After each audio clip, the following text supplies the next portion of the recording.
Bismillahirrahmanirrahim. Assalamualaikum warahmatullahi wabarakatuh.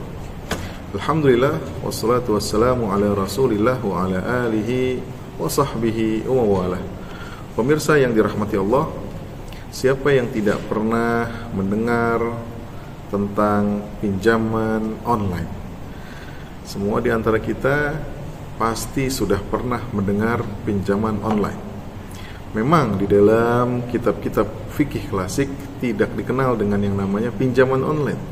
Tetapi di dalam fikih klasik ada yang disebut dengan al-qard atau dengan makna pinjaman. Pemirsa yang dirahmati Allah, pinjaman telah ada sejak zaman Rasulullah SAW. Bahkan sebelum masa Rasulullah SAW sudah ada yang namanya pinjaman. Buktinya apa?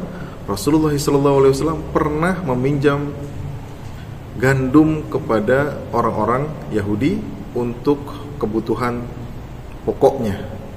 Kemudian Rasulullah SAW juga pernah meminjam unta, kemudian dikembalikan unta yang lebih baik daripada unta yang telah dipinjamnya.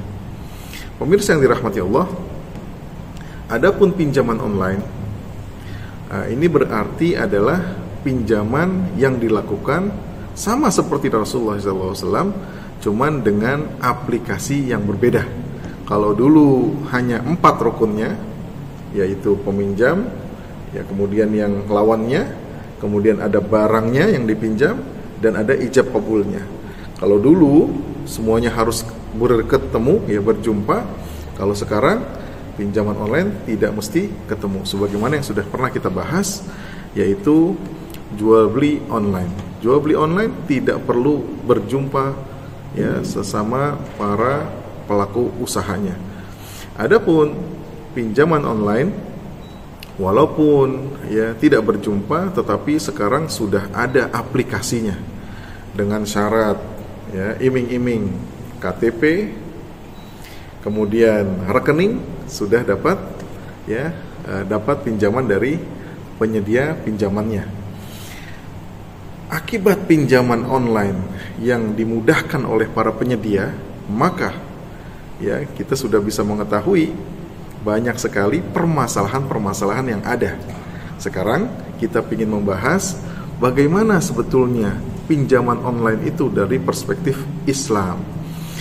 Konsep pinjaman dalam Islam yang pertama adalah pinjaman harus dilakukan atau harus dalam bentuk bahan yang penting-penting saja.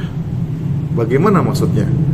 Jadi ketika kita ingin meminjam kepada orang lain, maka yang kita pinjam ini adalah untuk kebutuhan-kebutuhan pokok kita, bukan kebutuhan-kebutuhan tahsiniyat, hajiat. Ada yang disebut dengan ad-daruriyat. Yang perlu kita ketahui, ketika Rasulullah SAW meminjam kepada orang Yahudi, maka yang dipinjam oleh Rasulullah SAW adalah kebutuhan pokoknya, kebutuhan untuk makan keluarga-keluarganya.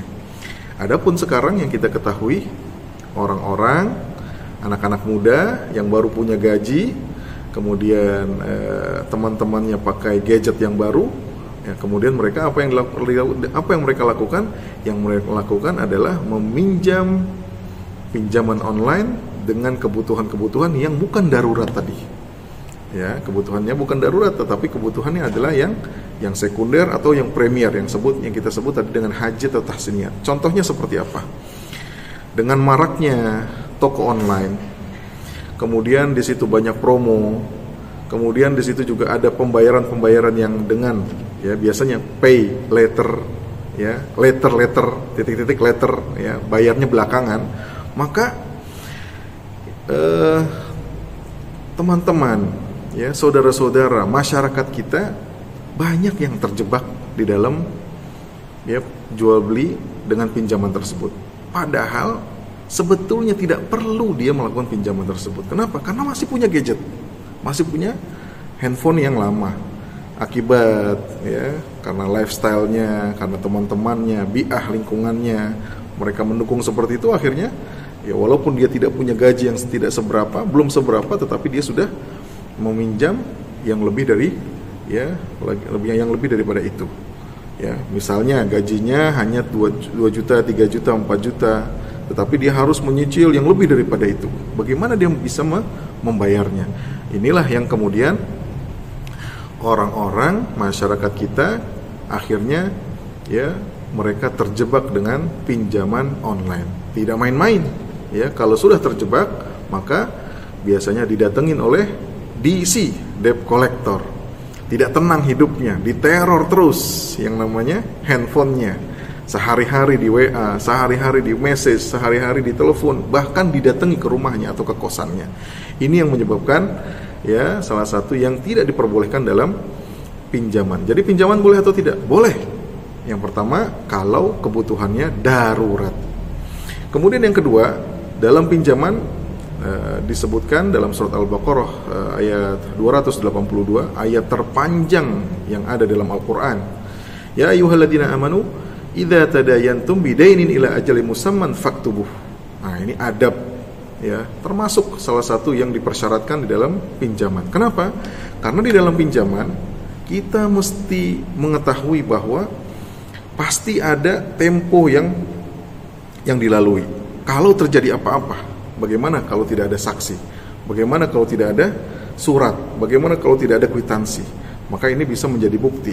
Sehingga pemirsa yang dirahmati Allah, selain kebutuhan darurat juga harus dilakukan dengan pencatatan yang baik, supaya nanti yang berkaitan dengan ahli waris dan lain-lain dia bisa membuktikannya. Yang ketiga adalah konsep hutang di dalam Islam. Prinsipnya adalah saling membantu. Wa ta'awanu 'alal birri wat taqwa wa la ta'awanu 'alal itsmi wal 'udwan. Bukan untuk menyengsarakan pihak yang berhutang. Ada di antara masyarakat kita yang kalau dia kepepet, dia harus berhutang, maka yang memberikan hutang malah memberikan bunga, malah memberikan kita sebut fee segala macam, sehingga ketika dia bayar, pembayarannya bukan pada posisi awal tetapi sudah ditambah-tambahkan. Ini yang tidak diperbolehkan di dalam Islam atau dikenal dengan nama hutang jahiliyah, al-qard, yang disertai dengan bunga.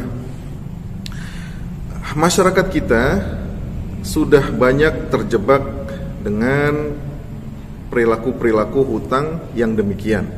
Bahkan tidak disangsikan lagi bahwa masyarakat kita sengaja datang ke tempat-tempat yang seperti itu. Kita contohkan misalnya rentenir, atau kita contohkan misalnya pegadaian, yang di situ ada hutangnya, kemudian hutangnya ada bunganya. Sebetulnya bukan membantu dia, mengatasi masalah dengan masalah, bukan dengan membantu, tetapi menjadikan masalah yang lebih besar lagi. Baik, yang keempat adalah konsep qard dalam Islam, konsep hutang dalam Islam tidak diperbolehkan adanya kecurangan-kecurangan, penipuan, maisir, gharar, dan riba. Tadi sudah sebagian kita sudah sebutkan. Karenanya dengan qard yang ada seperti yang disebutkan tadi, maka qard tersebut bukanlah sesuai dengan prinsip Islam. Kalau qard di dalamnya ada unsur maisir, ada unsur gharar, ada unsur riba, ada unsur penipuan, kecurangan, maka ini sama saja dengan menjatuhkan atau ingin mencelakai saudara atau kawannya yang lain. Yang terakhir adalah bagaimana cara membayar hutang yang sesuai dengan syariat. Tentu saja ada aturan-aturannya. Bagi orang yang berhutang, maka dia harus menepati janjinya. Kalau sudah waktu pembayaran hutang, maka dia harus membayarkan hutang sesuai dengan waktunya, sesuai dengan janjinya, sesuai dengan nominalnya.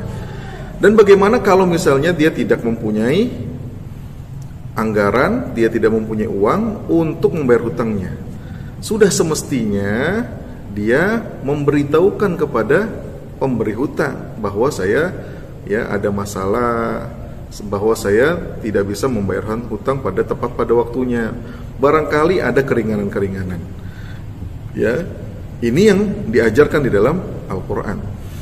Kemudian bagi orang yang mempunyai uang tetapi dia tidak membayarkan hutangnya.